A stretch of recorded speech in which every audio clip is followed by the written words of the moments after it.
How does your organization encourage Palestinians to become more politically involved?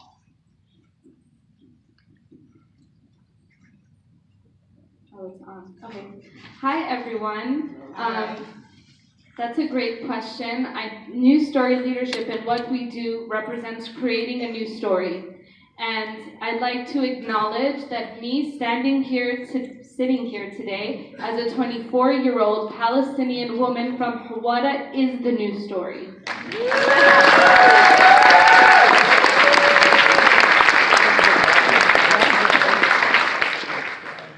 So how does my organization encourage Palestinians to become more involved? I think I can describe it in one word: empowerment. That is what's missing within Palestinian youth and the younger generation, and talking about actually raising their voices. So what News Story Leadership does, it recruits Palestinians from Gaza, from East Jerusalem, West Bank, Hebron, refugee camps, and it brings them to the political capital of the world, Washington, D.C. And what we do, we tell them, you're here now. You're going to speak up, stand up, and raise your voice. We met with Senator Bernie Sanders, and I want to share this story that explains the impact. One of our NSL delegates, Nidal, told the senator, Senator Bernie Sanders, my name is Nidal. I'm a nurse from Hebron while wearing my Red Cross uniform, giving first aid in Hebron. I was shot by an IDF soldier. Senator Bernie Sanders, you need to understand that Palestinian medical staff need to be protected. The senator looked at him, called everyone in his staff, interns, staff, foreign policy, the chief, and told them, you need to take down notes. And looked at our Palestinians and said, what else do I need to know? That is one sentence that Palestinians are desperate to hear. What do I need to know to make sure you are the next generation that is going to lead a new democratic Palestinian state? And that's how it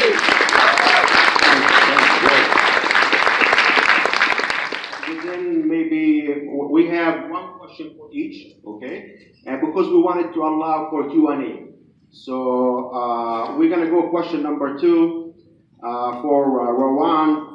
The landscape of today's Palestinian political movement can be described as divided, polarized, and lacking of women's voices. How does your organization work to overcome these challenges? And please, let's keep it under 3 minutes because we still have 1, 2, 3 questions. Thank you. I don't know about that, but okay.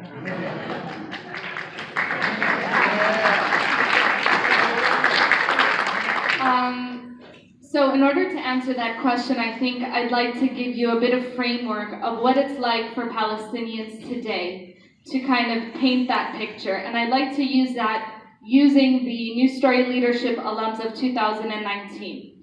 Thawra, which means revolution in Arabic, is from East Jerusalem. She has no Israeli representation or Palestinian representation because of the military occupation.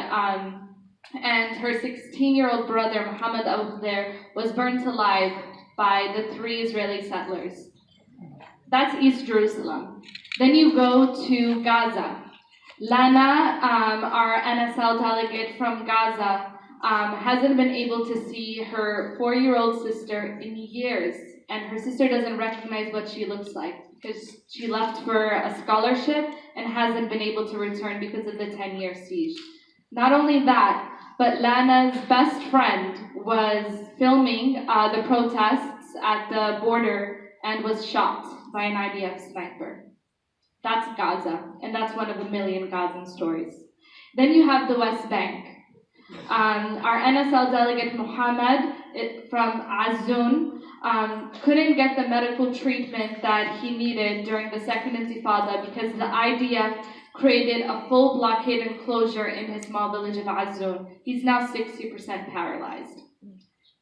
These are the stories that aren't unique or rare. These are the stories of the realities that is creating this polarization. The polarization is created by the borders, the checkpoints, the walls. And then you have the lack of women voices. which I think is very important everywhere, all over the world.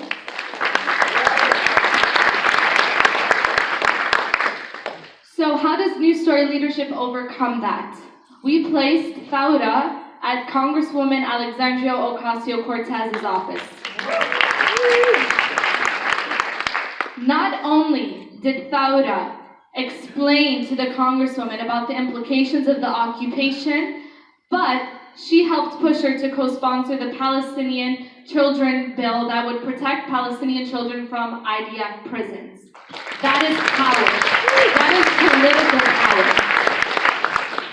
I'll tell you another funny story of our time on the Hill. I won't mention the congressperson's name, but we had a congressman that had an NSL delegate from Gaza, and AIPAC came to visit the office, as AIPAC normally does, on Capitol Hill, and the congressman said, "Mohammed, you're going to come with me in this meeting." And the AIPAC lobbyist is going on and on about Israeli security to the congressman, and he says, "Mohammed, what do you think?" as someone from Gaza. And Mohammed for sure told him what he thought. And so to overcome those, and then finally, we also placed Lana with Congresswoman Ilhan Omar's office. For the first time, Lana's a hijabi. She saw a hijabi working on Capitol Hill, a lawmaker. We placed Hiba Yazbek, a Palestinian from Nazareth, that faces daily microaggressions by the Israeli state, is treated as a second-class citizen. For the first time in her life, she was working alongside the first ever Palestinian congresswoman and said, "Finally, I see an idol I can look up to." That's another thing we need to overcome. Finding idols that look like us all over the world. And finally, I think one of the most important things that News Story leadership does, it teaches our Palestinians how to tell their story. Because you know what? Our story matters. And we need to learn how to say it in a way that people will listen. So that when the time comes for reconciliation to be had, we have the younger generation ready to speak up and demand their needs. Thank you. Thank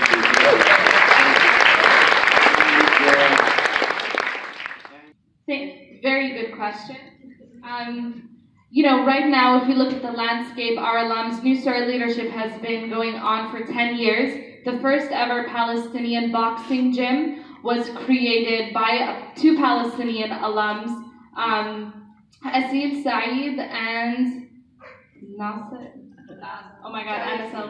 Jayusi, Nader Jayusi. Hamza Awalda is also an NSL alum. He was the director of Yalla Young Leaders, a very important initiative empowering youth in media and explaining to them and teaching them how they can raise their voices using online media. We also have Ashraf Awalda, who is now the alumni coordinator for Our Generation Speaks, which is a multi-million-dollar entrepreneurship organization that works to make sure that there's social impact within the Palestinian community, and obviously me. So. Thank you. Great.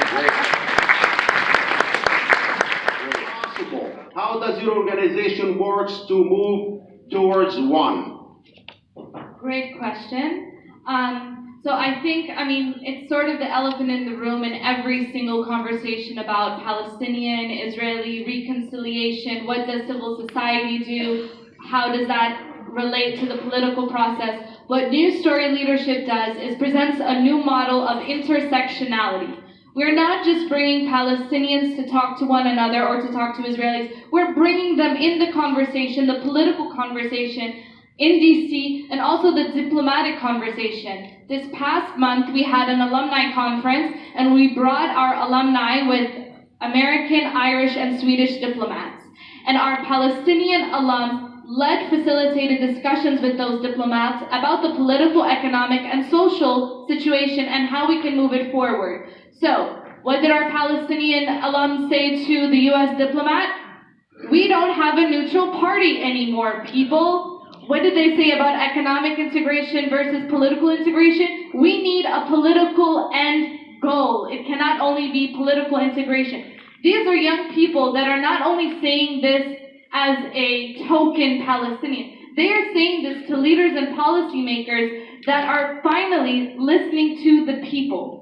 That is how we create reconciliation, by empowering the people and making sure they feel a part of the political process, so that it's not separate, but working together towards one goal. And if you all would like to support an organization like ours, go to our website.